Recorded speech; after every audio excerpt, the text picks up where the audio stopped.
This is WFNP 88.7 Rosendale. Welcome to Curiosities of the Cosmos. I'm your host, Allyson Sheneman. Today I've brought on Meghan Luby to talk about science and education.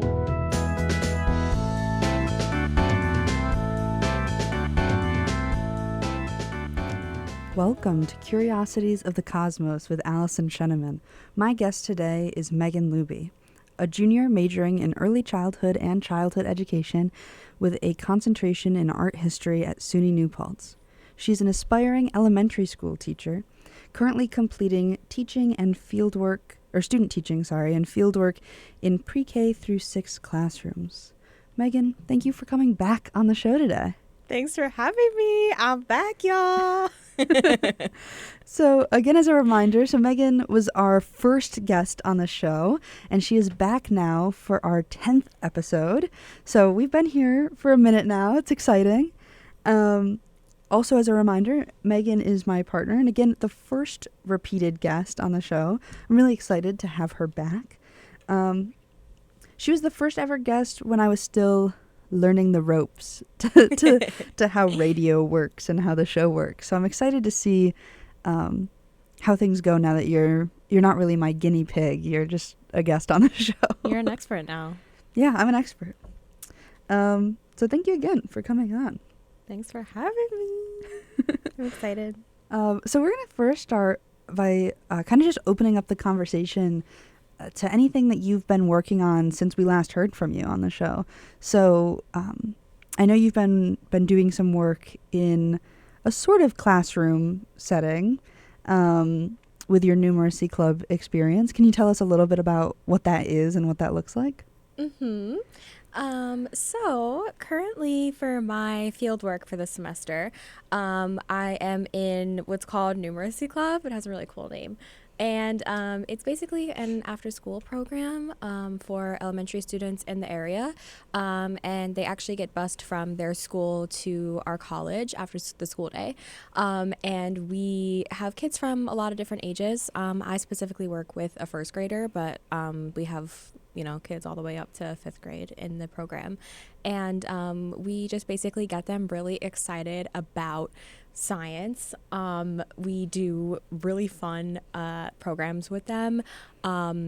A couple examples, we made like DIY lava lamps. We did we blew up baking soda and vinegar, used that to blow up a balloon. We are also doing 3D printing next week with the kids, which is really, really amazing that our college has access to that. So that'll be really fun. But yeah, we basically just get them excited about science. We do lots of really fun experiments with them. I've absolutely loved my time doing it. Yeah, that's awesome.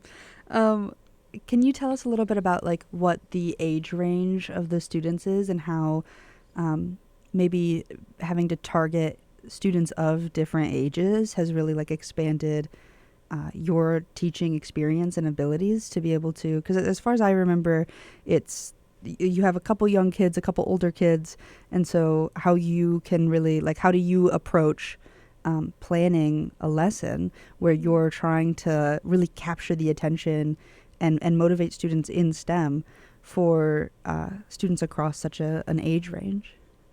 Yeah, well, the student that I particularly work with is 6 years old. That student also happens to have 2 siblings that are also in the program, and those siblings are older. I believe one of them is 10 years old. So while I try to gear my activities towards that one student, a lot of their siblings often want to get involved in the action. So I kind of, I work in a group with my classmates to plan these projects. And I think we try to pick something a little universal so that when the siblings want to get involved, that it can be a little bit more universal design. But yeah, it's really cool. I mean, we just want to pick things that are really fun and that the kids are able to experiment with and both learn something from. I do also recognize that they're coming to us after doing an entire full school day in the middle of the week. So, I don't want to lose their attention span too much.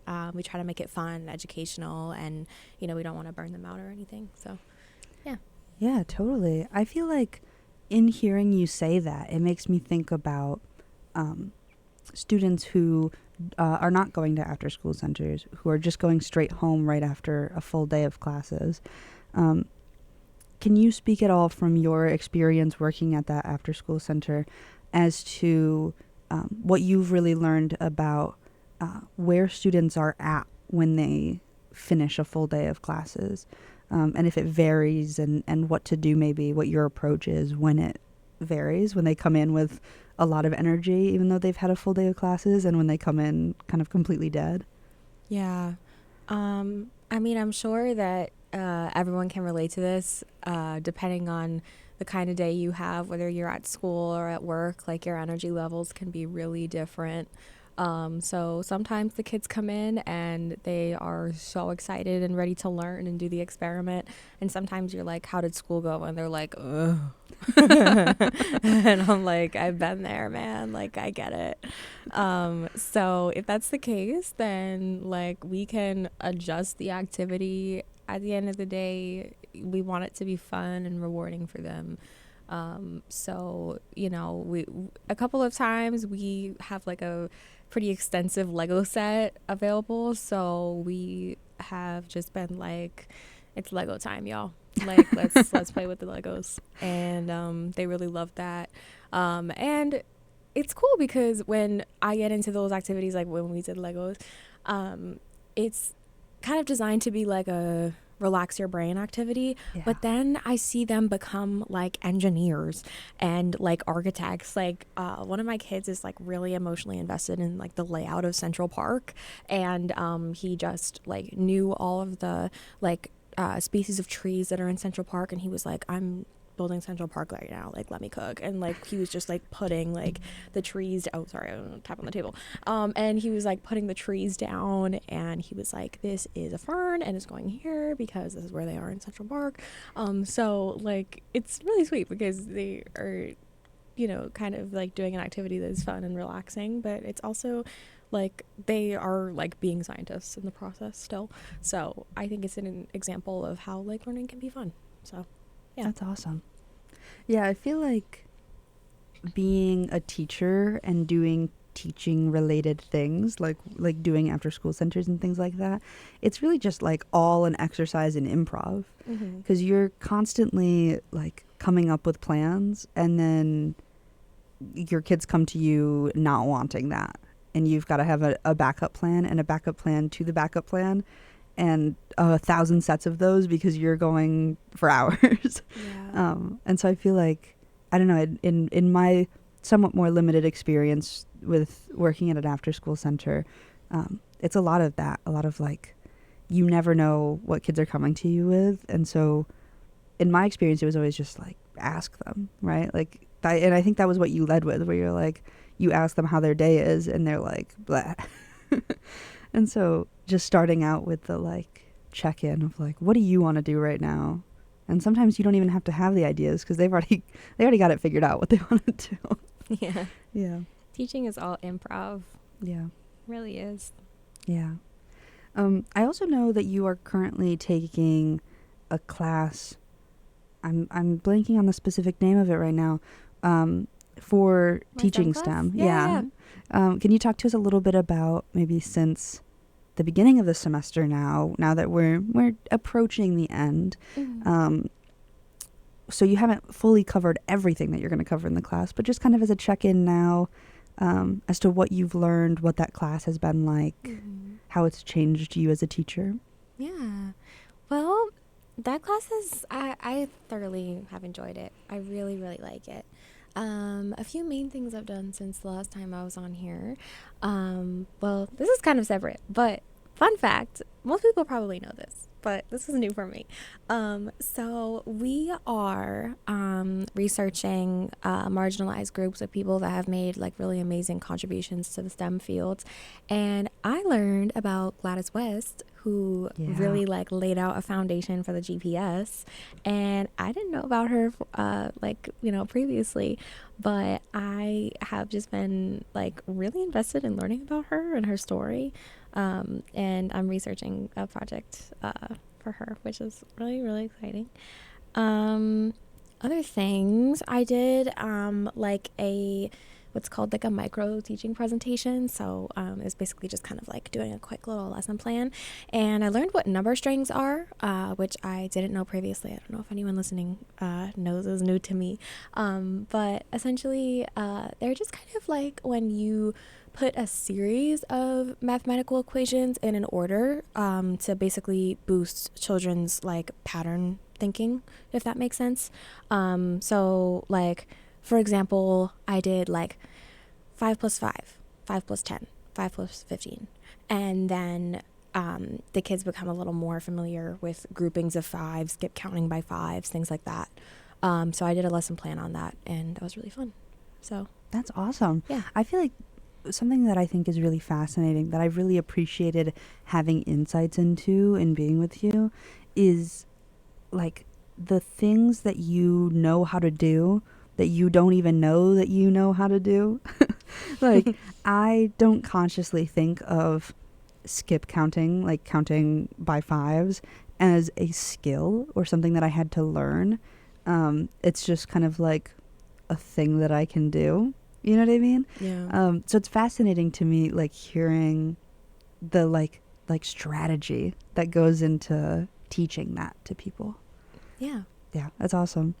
Um, can you talk a little bit more, if you have anything else to share about Gladys West, about what she did? Ooh. Well, I to be honest, I don't know too much about her at the moment. I just know that she like did some really she made some really big contributions to the GPS.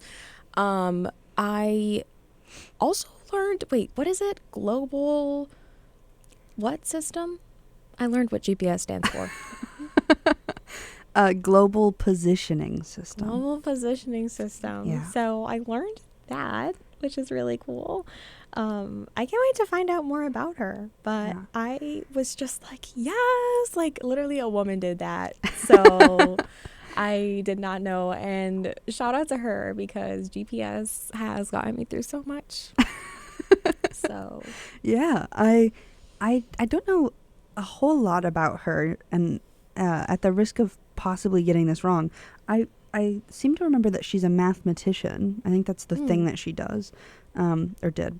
She developed, I don't think explicitly for the intention of making a GPS, but she was the one that made the mathematical models to be able to kind of create that like map of the Earth on a globe idea.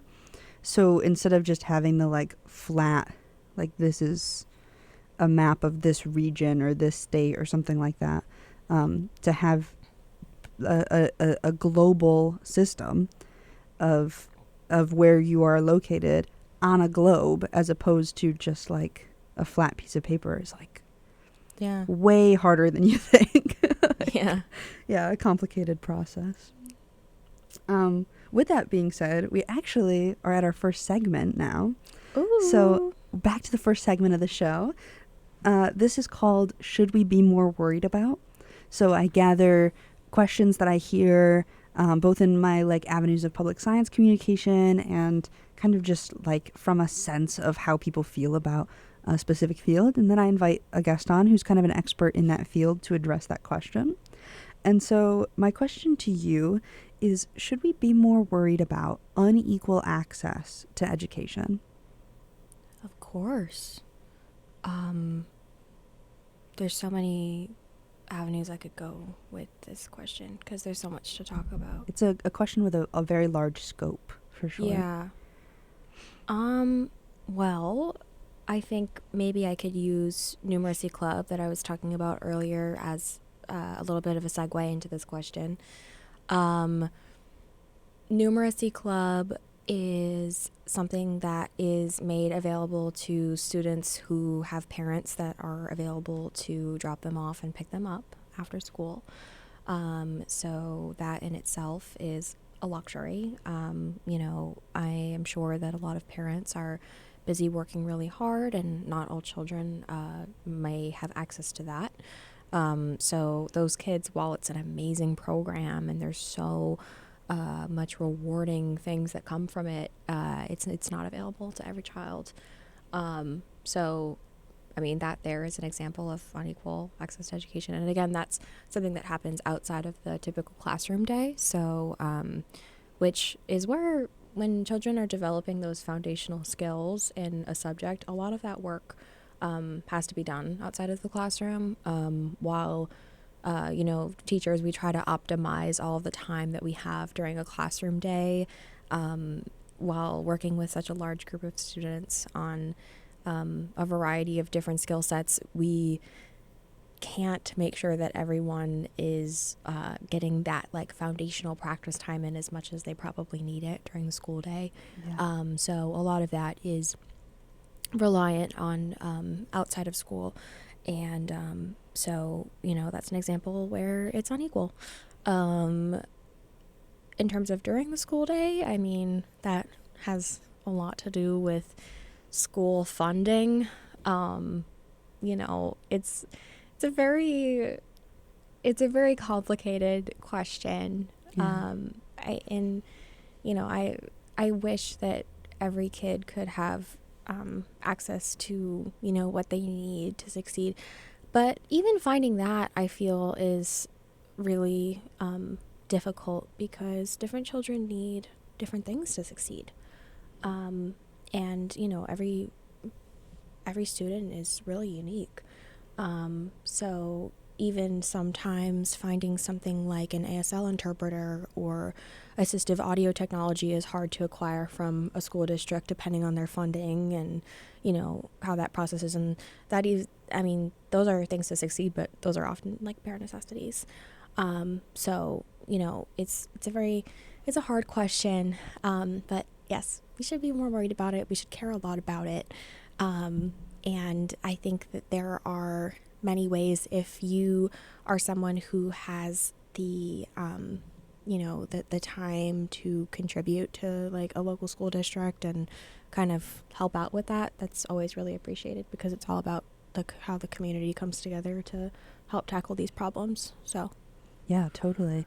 And I think that even in and of itself is really pointing to another big challenge, that the people who have the most time and energy and ability and money to be able to go and volunteer time to help support a school district tend to be in locations where the funding is there, and yeah. you know what I mean?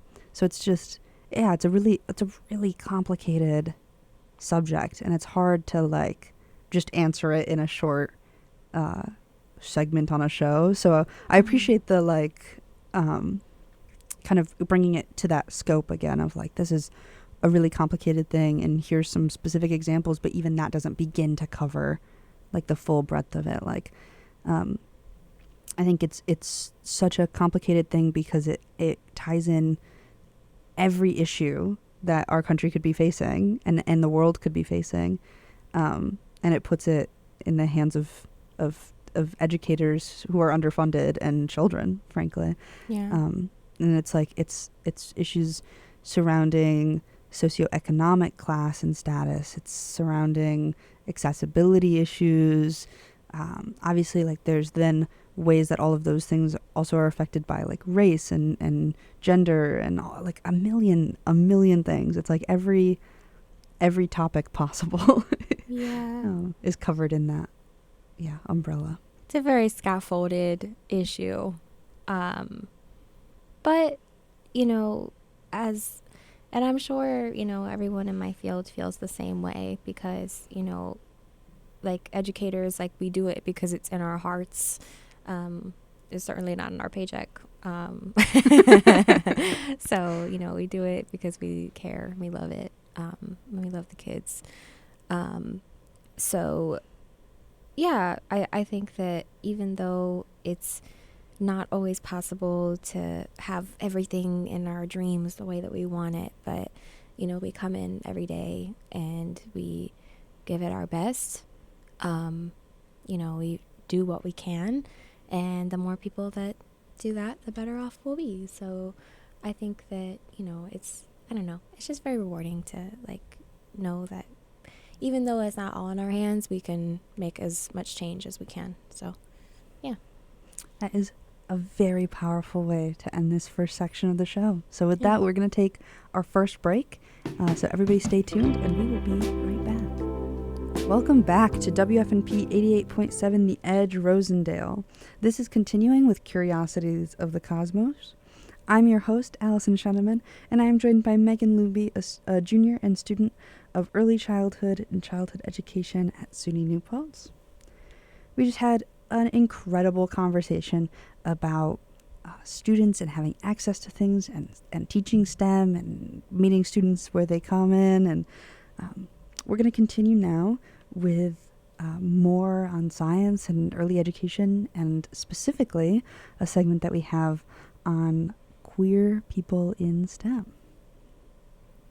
So I'm going to first start us out by just talking about a handful of really like influential scientists who were queer people. Yay! Who I feel maybe some of them you will know, maybe some of them our audience will know, maybe some of them not. I also want to throw out there that this is by no means a comprehensive list. It is 3 people. There are so many queer people who have contributed to STEM, to science, to bettering the world, who are not on this list because I just simply wouldn't have the time to cover all of them. And I think also, before I start with bringing up these specific stories, I want to throw out there just the idea that there are a lot of queer people in STEM whose accomplishments may be recognized, but we will never know if they were queer because of the culture and time period that they may have existed in. Mm-hmm. And so I just want to throw out there a kind of precursor to this segment that obviously these conversations are difficult in many ways because it's hard to know how queer people have impacted the world, because we don't know all the people who were queer because it may have just not been a safe time or place for them to be open about that. Mm-hmm. And so just to kind of start this out with that precursor, do you have anything you'd like to add before we jump into the stories? I thought that was beautifully said, and I'm excited to learn about them. I have a feeling that I will not know because I have a feeling that I will learn for the first time what you're about to say. Well, I'm very excited for everybody to learn a little bit about the people that I'm going to share about. Mm-hmm. So these stories are told in kind of sequential order. So we're going to go from a story that happened the longest ago until now. So we're going from the 1950s to the 20-teens. The 50s, okay. Yeah, we're going back. Okay. As if that's like a million years ago. So yeah, we're going back to the 50s, coming all the way up to the 20-teens. So our first story is about Alan Turing. Do you know anything about Alan Turing? No. Okay, this is going to be awesome then. So some people may know him because there was a movie, I want to say it's called The Enigma Code. It's got Benedict Cumberbatch in it. Are you familiar with that at all? Of course I know Doctor Strange. Okay, so this is not Doctor Strange. But it's the same guy, yes. I was asking not if you were familiar with Benedict Cumberbatch. Are you familiar with the movie Enigma Code? No. Okay. I'm an expert, okay? Yeah, a professional. So Enigma Code is a movie. It's a way that some people are familiar with the story. If you haven't seen it, you should totally go watch it. It's like an incredible film. I do say that with a bit of a caveat because I haven't seen it in like years, so I don't know if it stands the test of time. But I remember when I first saw it, I was like, this is like insane. So we will for sure be having that added to our watch list. But Alan Turing is an incredible and influencing figure in STEM. There's a whole field of STEM that wouldn't exist without him. So he really kind of developed and is considered the father of like theoretical computer science and computing stuff, really. He developed the Turing machine, which was the theoretical model for computation that underpins modern computers. We would not have computers without him. Of course. Right? Wow. Isn't that crazy? Yeah. And this is both a fun fact about him and also a fun fact just about like how computers came to be then. That his work was done during World War II, and he was cracking the Enigma code, which was a code, or was a way that they encoded messages, the Germans, the Nazis, so that nobody else could understand them, right? The whole point was that they could use spies and get information to one another without having other people be able to like tap in and know what they're saying. Yeah. Right? So you can't just send a top secret message just in German, because any country could just have somebody who speaks German and know what that says then, right? So the point is they're putting it in code, obviously, so that people wouldn't understand it. But they had this really, really robust code that nobody could figure out how to break. And there were just simply too many possible combinations for human beings to sit down and test them all. And so he created a system that then laid the framework for computers to exist, that was meant to just at like superhuman speeds compute all of those combinations and break the code. Wow. Yeah. Fascinating, right? Yeah. So World War II. So his work during World War II is considered a huge like pivotal moment in changing the tides towards victory for the Allies. And World War II British cryptographer Captain Jerry Roberts is quoted as saying, "Without him, we would have lost the war." Wow. Yeah. Wow. That's very powerful. So what he did was like incredible, right? Yeah. So in his time, this was in, obviously with World War II, we're going back a little earlier technically than the 50s, sorry. We're looking at like the 30s, right? And in this time in the UK, talking about, obviously he worked for the British government then and for the British military in order to crack this code, right? And he was brought in because he was such an incredible like mathematician and was able to break codes like this. And during this time, being homosexual, being queer, was criminalized in the UK. And so his story, unfortunately, has a very tragic ending. And so he did all of this truly incredible work. I mean, to lay the framework for modern computers, to break a code that professionals, people who know what they're talking about with World War II, say we wouldn't have been able to win without. Just like incredible accomplishments and achievements. And unfortunately, because of the stigma and perspectives on being queer at the time, his own government, the people that he worked for, the people that he brought to victory in war, very quickly turned against him. And so in 1952, he called the police after there was a break-in at his house, and he was forced to admit that he had previously had a sexual relationship with the person that was robbing him, who was a man. Oh my God.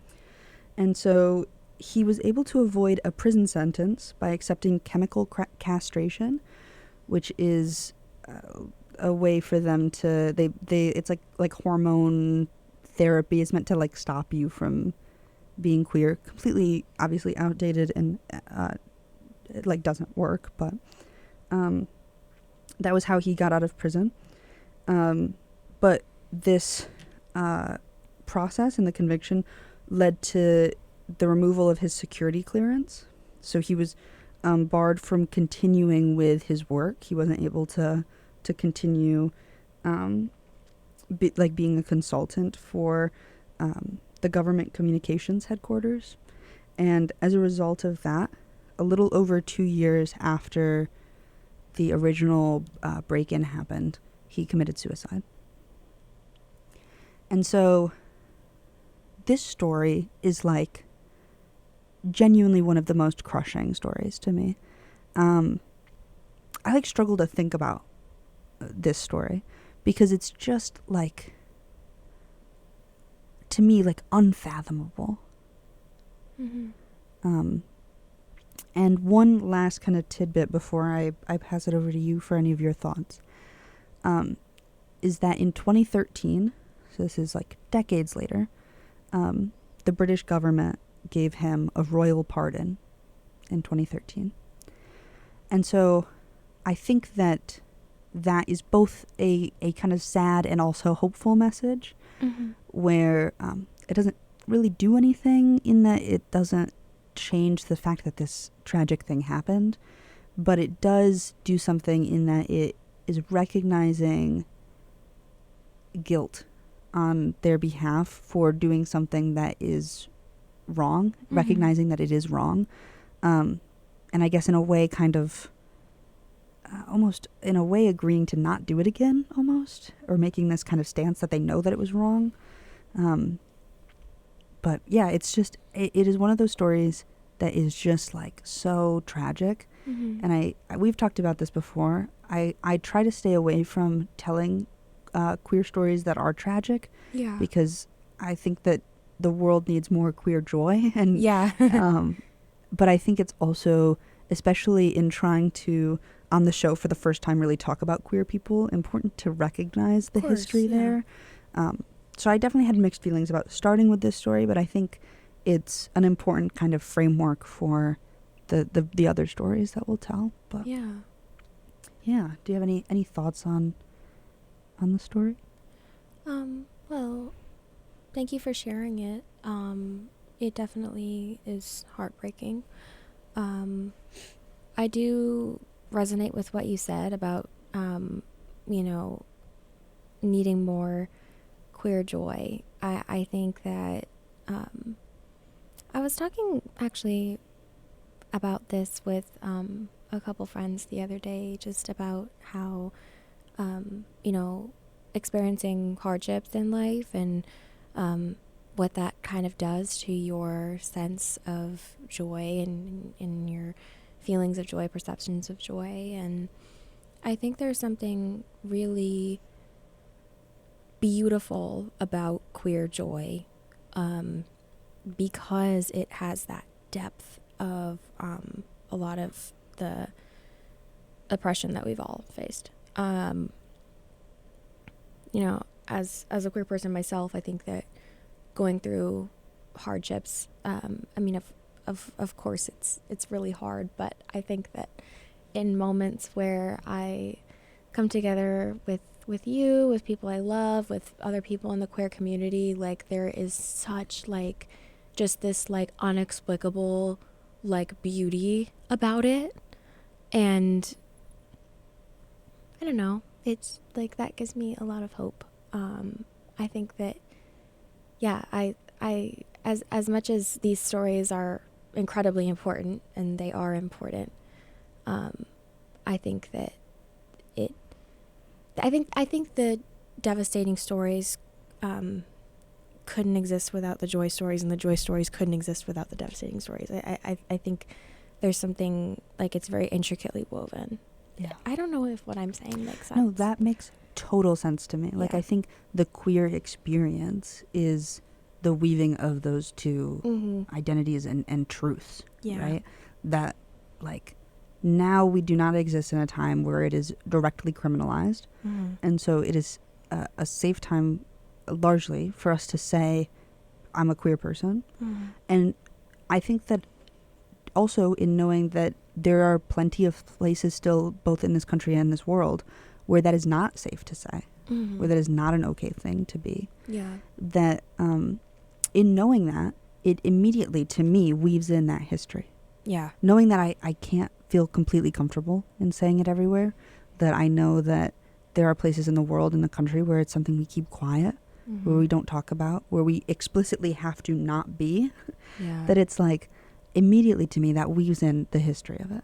Like, you cannot have this identity and not know the weight historically that the group that you are a part of has felt. Yeah.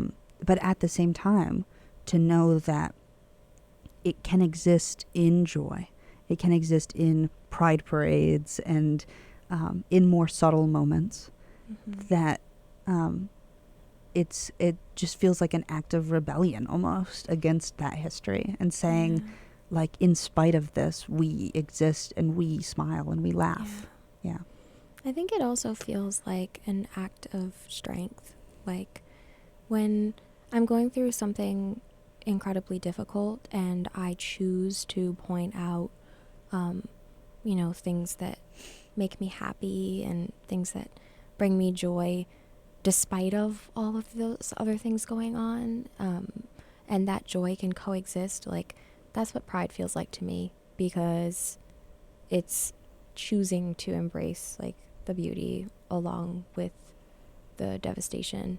Totally. I guess, if that makes sense. Absolutely. I also had a question. Do you know when it was no longer criminalized to be queer in the UK? Because That is a fantastic question that I do not know the answer to.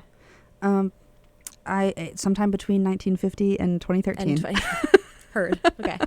Yeah, I don't know offhand. Sorry. Interesting. Okay. But yeah. Yeah, I was wondering because I didn't know. Yeah, I'm not sure. That's a good question. If anyone knows, look it up. Somebody, everybody Google it. Yeah, everybody else who's not sitting here doing a show, you can Google it right now, unless you're driving. Because some people listen to this while they're driving. Be safe. Do not text and drive. Yeah, Get Google off your it phone. after. Yes. Yeah, and just enjoy the podcast in the meantime. So, with that being said, we're gonna move to our next story, and I kind of picked these stories intentionally to show also a kind of historical perspective. So it's something I want to keep in mind as we continue moving through these stories, that starting out with that first one, it's like, yeah, I mean, the science is still incredible. It doesn't detract at all from how incredible the science was, right? And how, like, immense and powerful his work was. But just kind of the historical framing of it, and frankly, just unfortunate timing with like having to be a queer person in a time where it was criminalized. And we're going to kind of move into these next stories. And as we move ahead in time, we'll see also how it goes from being criminalized to kind of being something you're just not meant to talk about, to being something that you can be proud of. And so our next story is one where it just wasn't really something that was talked about. So I don't know if you're familiar with her, but her name is Sally Ride. Is that a name that rings a bell? Cool name. Yeah, Sally Ride, right? Sounds like a movie character, but no. Yeah, she was the first American woman in space. Sally Ride. Sally Ride. Yes. And as far as I know, I was trying to look this up, but as far as I know, and I could tell, she's the first queer person in space, and potentially she's the first queer person in space. Sorry, in the world. So, first American woman in space, first queer person in space. She was only like the third woman in space. So she is this like incredible, like both scientist, and then took the science that she did and became an astronaut. I think she was one of the first astronauts who didn't have previous pilot experience. Oh. But was meant to, it was like a push from NASA to try to get scientists to be astronauts instead of just pilots. So, because you're flying a thing really into space. And so she was one of the first people kind of on that forefront of like, we want scientists to be a part of going to space themselves. So just like an incredible woman. She had a historic ride, that first moment that she was in space in 1983 on the Space Shuttle Challenger. And then after all of that experience, she continued to advocate for STEM education. And and became a very prominent leader within the scientific community, trying to, again, push for education, try to like break down some of those barriers. So Wow. yeah, she's incredible. She's had a really well-rounded career. Yeah. Sally Ride in the Challenger. I also want to say she was originally married to a man, and her specific identity I don't believe was ever like said explicitly. Mm-hmm. So I don't want to be one of those people who's like when a woman marries a man and then is later with a woman, that means that she was secretly gay the whole time. Like, bi people exist, and that's fine too, right? But she was married to a man who I believe was also an astronaut, if I'm not mistaken. Oh, cool. And they eventually got divorced, and she then spent the next almost 30 years of her life with her partner, who was a woman. Mm-hmm. And during that entire time, she did not tell anybody, really. Mm-hmm. Like, it was something that, like, her close friends and family obviously knew. They were together for 30 years. But it wasn't something that she ever really said publicly. Mm-hmm. And so this story I also struggled with in deciding to include, because I think this brings up a really complicated topic, and I'm interested in your thoughts on it also. But I believe it was that she felt kind of this like pressure in being the first woman to do this thing, that she kind of immediately became this like champion of women's rights. And I think she had expressed from the research that I had done into her life story that she wasn't really interested in being this like champion of women's rights. She just wanted to be a scientist and wanted to be an astronaut.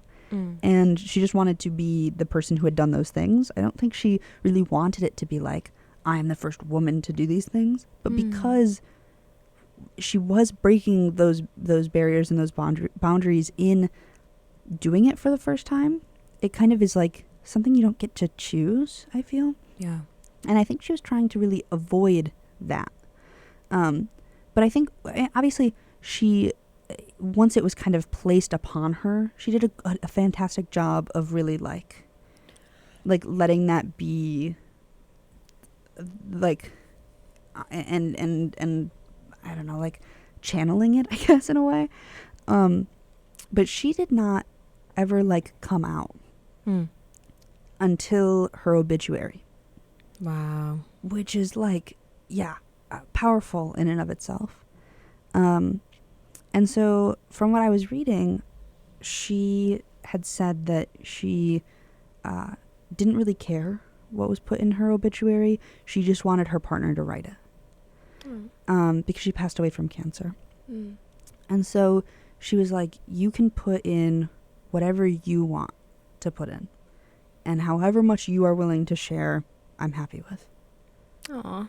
And so her partner put in that they were together for like 30 years, right?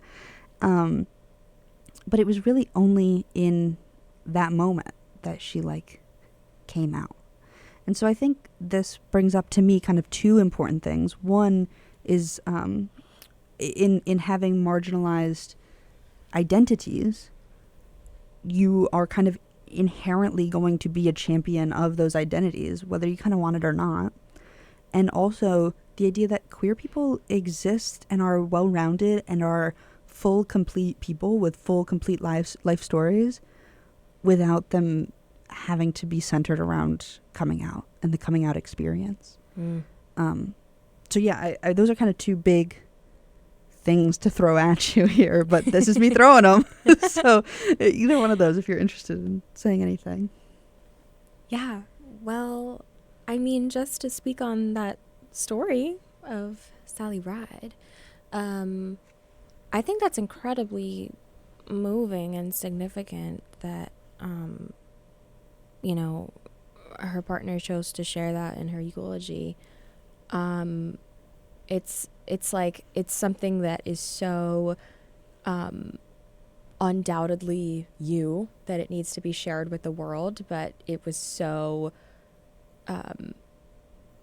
you know, it was so sensitive at the time that it couldn't be shared during your lifetime. Yeah. And that very much so was the perspective at the time, just to kind of throw that in, is like, this was in the, I believe, the 70s. So it was still kind of like this, like, don't ask, don't tell. Mm-hmm. Which is just like, for those of you who don't know, is kind of just the policy that, like, you can be gay, but as long as nobody knows about it. Like, you don't have to tell people, and they don't have to ask you, and so we'll just not talk. Right? And so it makes complete sense to me that at that time, this story is kind of existing, right? Yeah. Speaking of that, I feel like, you know, right now, I'm a little all over the place. It's okay. I have so many thoughts and I'm trying to summarize them. Definitely, I resonate with what you're saying when it comes to,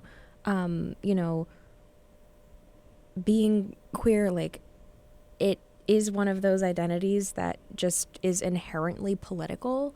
And so when, you are in a career and you're making a really big achievement for the first time, it's going to be like, a queer person does this. Right. And like, that's great, but I don't know. There is something a little odd about it, you know? Because you never hear heterosexual person does this, like, Straight people accomplish this thing. Yeah. And also when turning to like questions about that, and you have a person of that identity that is at the forefront of their career, everyone kind of turns their heads and is like, oh, well, what do you think about this? And you like have to be the person to answer and speak on it. Currently, without getting too much into it, just to mention it, there is a lot of book banning and policies happening in the United States that are very discriminatory towards queer people, and they're impacting students in schools and educators. And as someone who is going into education and is queer myself, it feels like a really kind of unreal position to be in. And it kind of reminds me of what you were talking about. Yeah. Because everyone is kind of debating, the don't ask, don't tell. It almost feels like that from the 70s. It's like everyone's debating, well, should this be taught about in schools? Should this be talked about in schools? And I'm walking into school every day as a queer educator, and it's like, should I talk about myself? Like, is me teaching anything inherently queer? Right. Like, if we're deciding what, if we want students to learn about queer people, like, what does that mean for me being just a gay teacher in a classroom? Right. So I don't know. It's really kind of crazy, and it's a really big thing right now. But what you were saying reminds me of that, and I just think it's kind of crazy how things have fluctuated over time. But the don't ask, don't tell is like still very much prevalent in our culture and in policy. So yeah, I really appreciate you for bringing that up. That's a great point, and a way to tie it into like what you do as an educator, and also how then that might look in a variety of different fields, right? We're going to jump to our last story then. So this is a story, again, I tried to be as intentional as I could. I knew that this was going to be a more, like a topic that I wanted to be very like sensitive to and aware of, but at the same time, like something that I just felt was very important to talk about. And so I wanted to be very intentional with the stories that I was choosing. And so this last story is meant to kind of bring it home to the more modern day, and tell a story about like just queer joy and queer accomplishments. And certainly that is not to say that this person has faced no hardships in their life. This person has faced plenty of hardships in their life. But their story doesn't have like this like tragic end or this like, you know what I mean? yeah, I think it's important that we incorporate that more, because we've talked about this, and I'm sure any person that is listening and is a part of the queer community, it's like it's very hard to find media coverage that isn't either coming out or a tragic story. Totally. And so, you know, any even like even though, of course those are parts of our lives, right? But I think that more deserves to be shown because we are incredibly multifaceted individuals. And I loved, learning about these inventions and contributions to STEM. And I'm excited to learn about this story about queer joy. So anyway, just wanted to add that. Yeah, thank you for adding that. So this person is called Nurgis Malvala.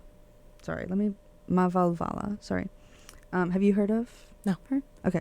She describes herself as an out queer person of color, which I just think is like, yeah, isn't that like the slogan? Yeah, right? very powerful. Yeah, and that Yeah. to me, especially after hearing like the first story where it's something that not only did he not say, but he couldn't say, and if he did and when he did, it was met with punishment, Mm-hmm. to being like something that you're really not supposed to say. You could say it, but then you like, do you really want the like negative repercussions of that? It's like a society thing more, like in the culture, to being like, no, you know what? In this century, in this era, we are out and we are proud and we are queer. Like, I feel like that was such a powerful thing for me to read after finding those first two stories, where I was like, Yeah. oh, right, we're like alive right now. Yeah. And yeah, so she's just like incredible, the work that she's done. I believe she runs the department for astrophysics at MIT, which is kind of like, What? yeah, like the school, right? So she worked on LIGO. She did work with LIGO, which, if you're not aware of what that stands for, that's the Laser Interferometer Gravitational Wave Observatory. Wow. Big words, which is why we call it LIGO. LIGO is awesome. It's something, if you're into astronomy, astrophysics, any of that, for sure look into. It's a very cool thing. But she was a part of the team that first directly detected gravitational waves in 2015, which is a discovery that confirmed a key prediction of Einstein's theory of general relativity. So she was like one of the first people to experimentally prove this thing, which is like so cool, right? Isn't that awesome? Oh my god. Yeah. So just a kind of cherry on top for the story time of like, Aww. didn't this person just do a cool thing? Yes. Yeah. And another thing I want to say, I think that queer stories deserve to be told by queer people. Have we considered this? Like, just you and me talking about it? Like, queer joy brought to you by queer joy. You know what I mean? Yeah. Like, if there's anyone who can tell our stories, it's us. And we need more people in these media production companies, whatever. Like, I don't know. Yeah. No, Yeah. You said what you said. Like, we need, just because, a straight person writes a queer person into a story does not mean that it's representation. Say it again. Like, yes. we need more conversations like this where queer people give you the scoop on queer people. Yeah, agreed. I think it's obviously important because anytime that you're in marginalized identities where the majority of the population is not a part of that identity, it's important that we have allies that can effectively communicate the identity or the history and things like that. Yeah. Right? So it's not to say that straight people have no place in talking about queer people. Yeah. But I think there is something that just makes it so much more powerful when it's queer people telling the story. Mm-hmm. And there are plenty of, and this is a very important part, I think, that is often overlooked. There are plenty of qualified queer people who can talk about queer stories, that we should start letting them talk about queer stories. Mm-hmm. And so, sure, there are a lot of straight people and a lot of straight people who could effectively communicate about queer people who have siblings who are queer, people who have parents who are queer, who they themselves are not queer. who could still talk about those stories. Mm-hmm. But I think that there are just so many qualified queer people that could totally use that platform to share that in a much more powerful way. That it's not to say that straight people don't have a place in doing that and in amplifying that, but I think again it's important to keep the central voices really a part of that community. Yeah, absolutely. Yeah. So with that being said, we're gonna wrap up our segment there on our queer people in STEM. But those were really good stories. thank you. I put a lot of work into making sure that they were like, I don't know, like a sort of narrative, I guess, in a way that they like. Yeah. Yeah, and we're intentional. Yeah. I feel like it told a story and had a good progression because, Thank you. Yeah. Yeah. I'm not trying to fish for compliments. No, I meant it. It was good. Thank you. I appreciate that. And that leads us into our next segment. This segment is our Curiosity Corner, where I tell you fun facts and you rate them on a scale of 1 to 10, or 0 to 10, sorry. 0 to 10. Where 0 is not fun and you already knew it, and 10 is it's the most fun thing you've ever heard in your life. I am terrified. I know you are. No idea what you whipped out today. Okay. Megan, you gave me a little bit of everything on our first episode. A 0, a 10. We'll see how this goes. So, these ones are hand selected for you. The first one is kind of a curveball. I don't know if you'll like it, if you won't. It's just kind of a fun fact that I think is cool and people should know. Okay, give it to me. And the next two, I think you're really going to like. They get progressively more and more like, I know this is Meghan Luby. Okay.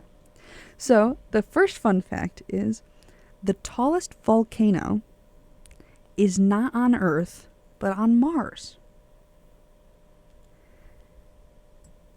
Yo, how tall is that? So it is 16 miles high, and that makes it about 2.5 times the height of Mount Everest's height above sea level. What? Called Olympus Mons. That's so cool. Do you know why I can picture what 16 miles is? Gladys West. Yo, full circle. I'm not gonna lie, I'm rating that a 10. That's a good fact. That's awesome, right? Yeah. It's cool? Yeah. Okay. Yeah. That was really good. Thank you. Yo, it's popping on Mars. It's something.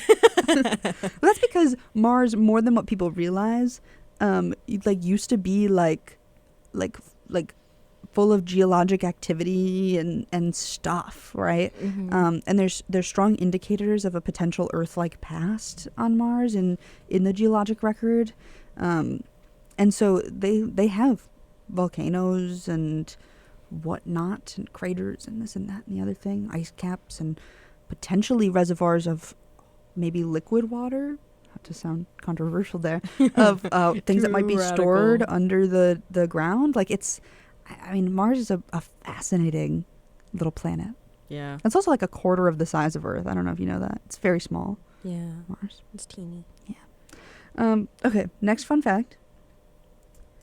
Saturn's rings are thinner than if a Blu-ray disc was scaled to the same size. What?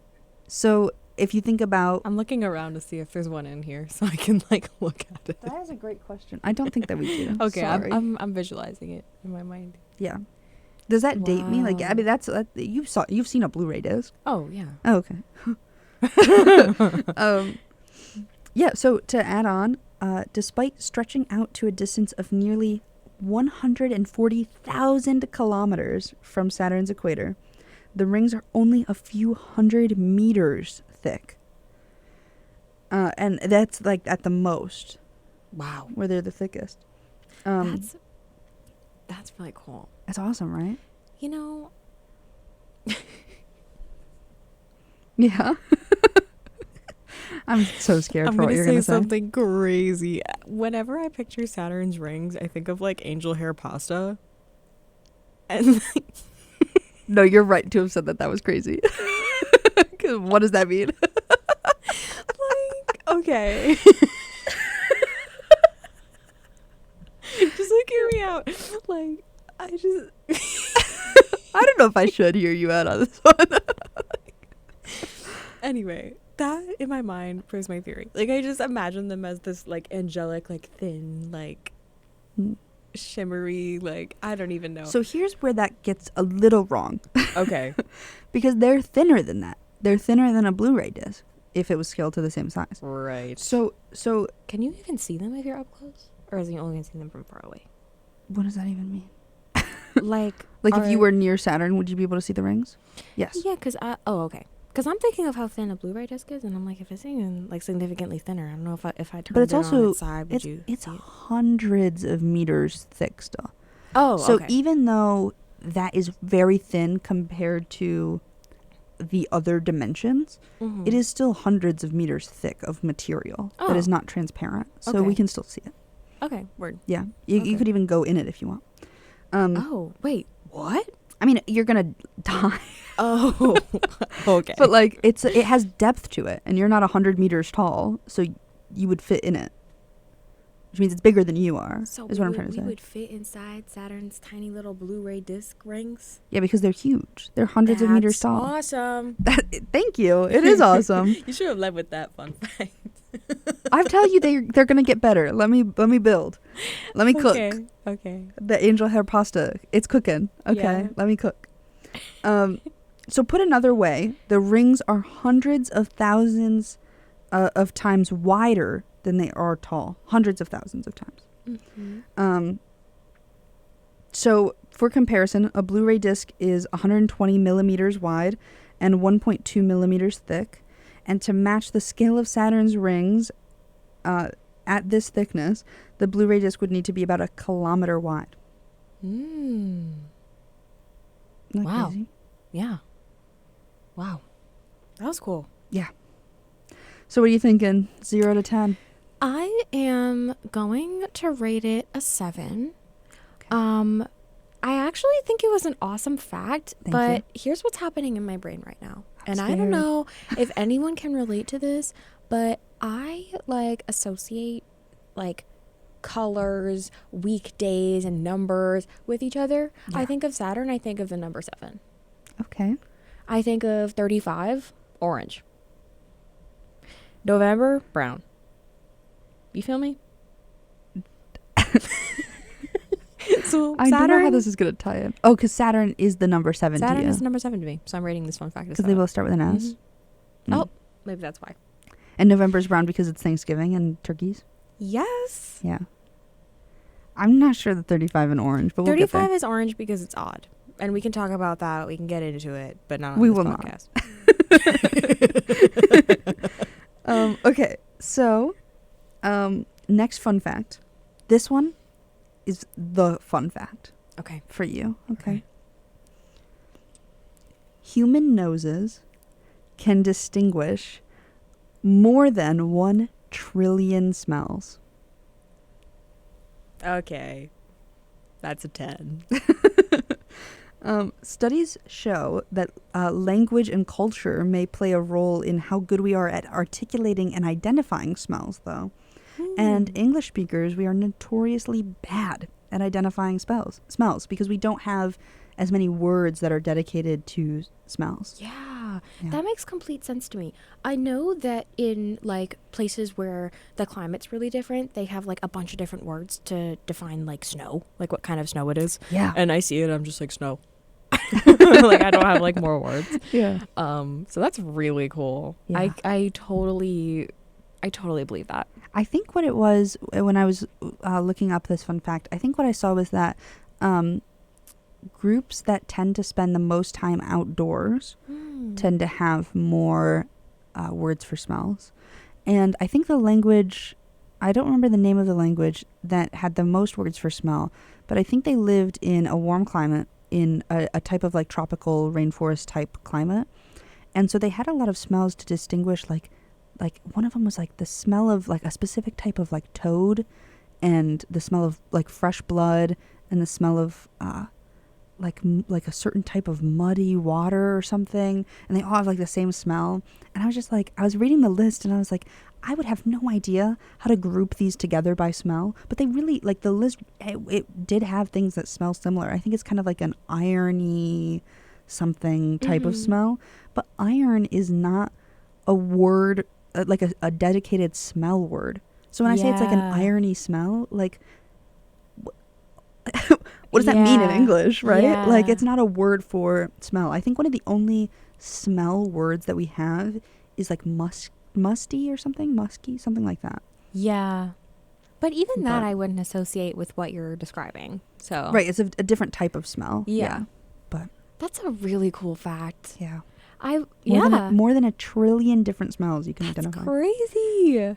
I'm also I love thinking about how, cultures that are more connected with nature, because, like, I'm sure that they would be able to identify way more smells that I personally could identify, because I don't, spend that much time outside.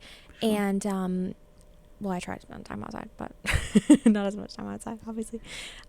Like, and I get really into, I love cooking. And so, like, I guess when I was younger, like, I could identify, like, oh, like, it smells like, I don't know, it smells like tomato sauce in the kitchen. Like, my nana's making pasta.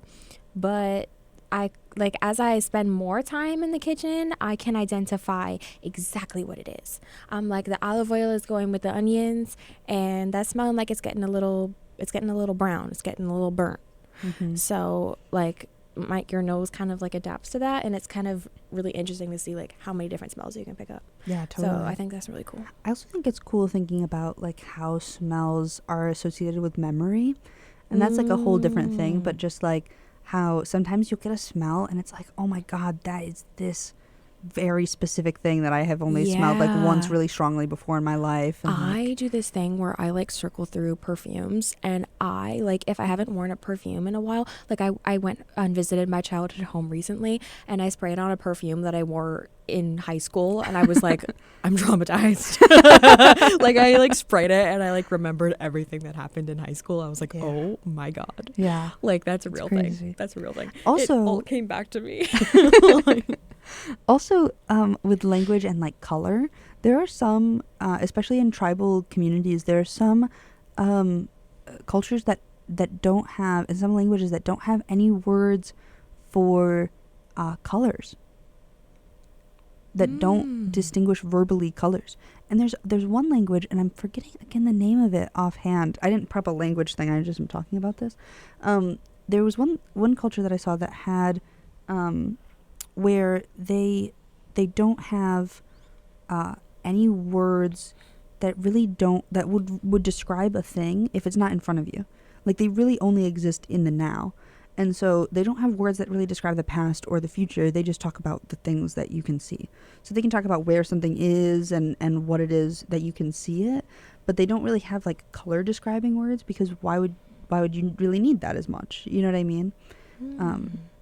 Yeah, fascinating. Like, language is crazy, but That is fascinating. yeah, it's interesting to me to think about how our language might limit our like physical senses and perceptions, and how like that in and of itself, like something that you don't really have any control over, the language that you're born into speaking, that like how that can inherently give you bias in the work that you're doing. I think that's why like the scientific method, not to bring it back to science, but is so important, because there are so many ways that we're biased in our perception of reality and what is factual, that we don't even like realize our biases. And so I think, like, I don't know, it's just cool to think about how we have the potential to identify all these different types of smells, and yet we just like don't or can't, because we don't really have the language to support that. So Yeah. it's pretty cool. I think that's really beautiful that there are cultures that their language more so depicts, like, the present moment.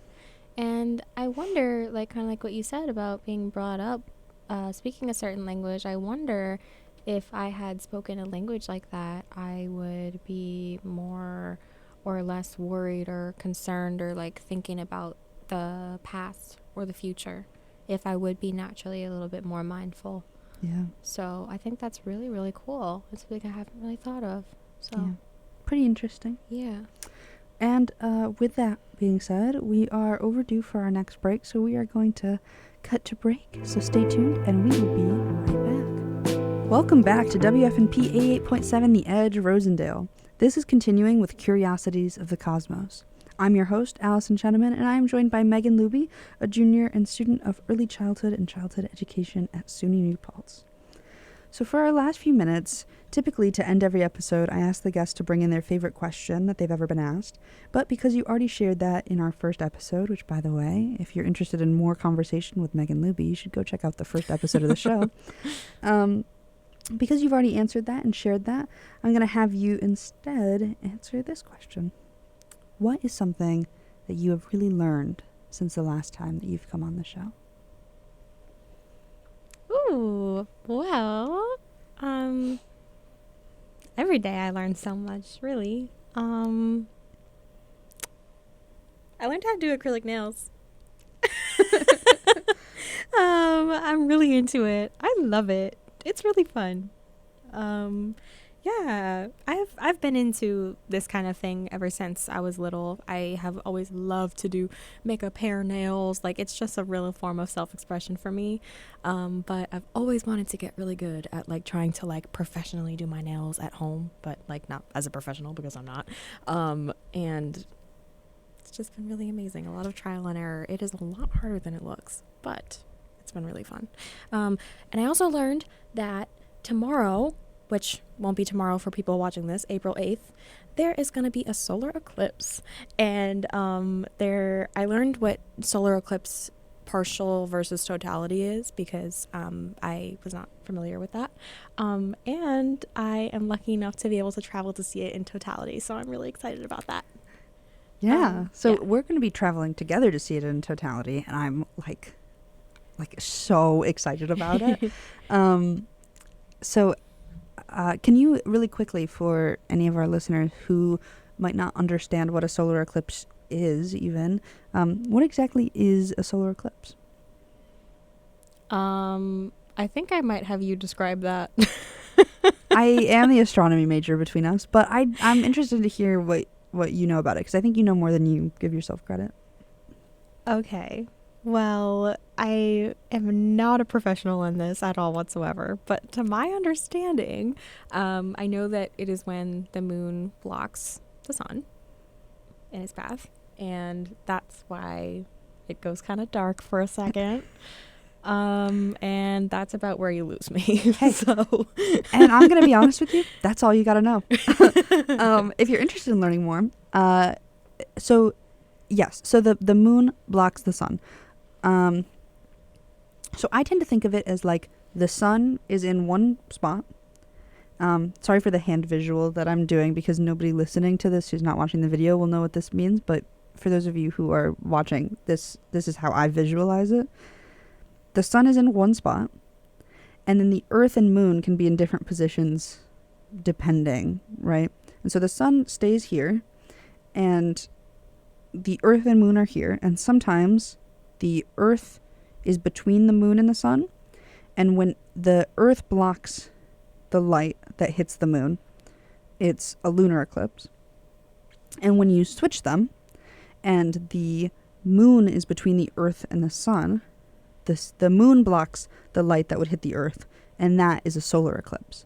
So the lunar eclipses happen somewhat more frequently. They're maybe a little less exciting because it's already dark out, and it's just kind of like getting rid of the thing that is brightest in a dark sky. Whereas solar eclipses are the moon passing in front of the sun and therefore blocking the light of the sun during a time where it's bright out. Mm-hmm. And so solar eclipses are super cool. You might be asking yourself, so solar eclipses happen occasionally. They're not super rare, but they don't happen very often. And they can only happen when it is a new moon. Oh. Do you know why that is? No. Okay.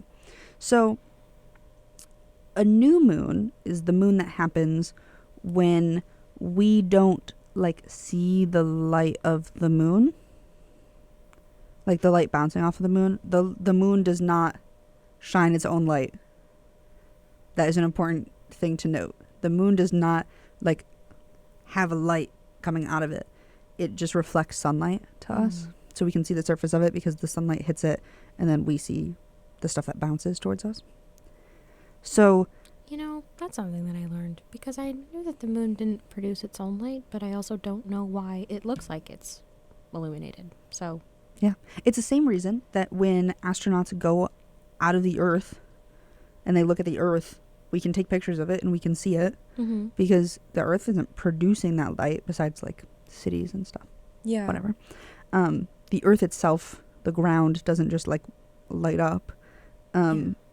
So we are just reflecting that sunlight. It's how we see planets. It's how we see all of it. So, so the Earth is just reflecting sunlight. It also reflects a little bit of Earth light sometimes. I think it's called Earth shine when it does that. Which is kind of cool because the light bounces off the Earth to the moon and then back to us, which is like, yeah, awesome. But so it occurs during a new moon because frankly, it's just because of the positioning that the moon has to be in order to be out at the same time as the sun, right? So it can only happen during a new moon. And you might be asking yourself then, why isn't it every new moon that we get a solar eclipse, right? Yeah. Because the new moon happens when the moon is directly between the Earth and the sun. That's what a new moon is, right? A new moon is the opposite of a full moon. So the full moon happens when the moon is opposite the Earth and the sun. And the new moon happens when it's between the Earth and the sun. So you might be asking yourself then, why doesn't a solar eclipse happen every time, Yeah. right, that there's a new moon, if the moon is directly between the Earth and the sun? And the reason for that gets a little complicated. So it's not that complicated, actually. I mean, anybody could understand this. So the solar system exists in a flat plane. And so you could like slice right through it, right? Like everything's in one flat plane. And so flat, right? And so when you are within that flat plane, right? Like if you picture yourself, the solar system is like a CD. Everything's on that CD. It's on a flat plane. When you're in the CD and you look out, you'll just see a cross section of it, right? So we see that cross section. It's called the ecliptic.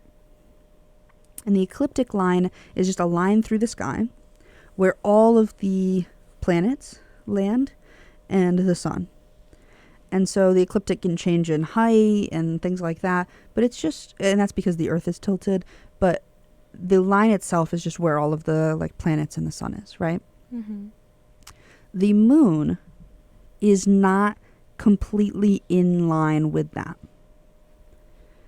It can be above it, a little below it. It's not perfectly flat in that line.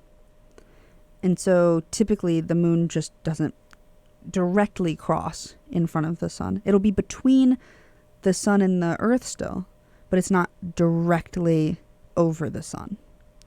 The solar eclipse happens on the times where the moon passing through this its own kind of like tilted orbit, when that tilt just happens to align perfectly with where the sun is. So it doesn't happen every new moon, but it can only happen on new moons. And it only happens every once in a while. Yeah. So the next one that will cross through the United States, in case you're listening to this after the eclipse, which it will go up after the eclipse. So if you're listening to this after the eclipse and you're feeling FOMO, you're feeling like you missed out a little, the next one crossing in over the United States will happen, I believe, in 2044. And then that one will cross over parts of the southern and southwestern United States. But the next one to cross up into the East Coast to hit like New York where we are won't happen until the 2070s. So if you're really bummed out and you want to see a solar eclipse, you might have to travel a little for this next one. 2070 is crazy. Doesn't feel like a real year when you say it out loud, does it? Yeah. But yeah. So thank you for sharing with us some of the new things that you've learned. With that being said, that is all the time that we've had for today. Okay. All right. So thank you again, Megan, for coming on the show. And of course, thank all of you guys for listening. This has been your host, Allyson Sheneman, and my guest. Oh, Megan. On Curiosities of the Cosmos.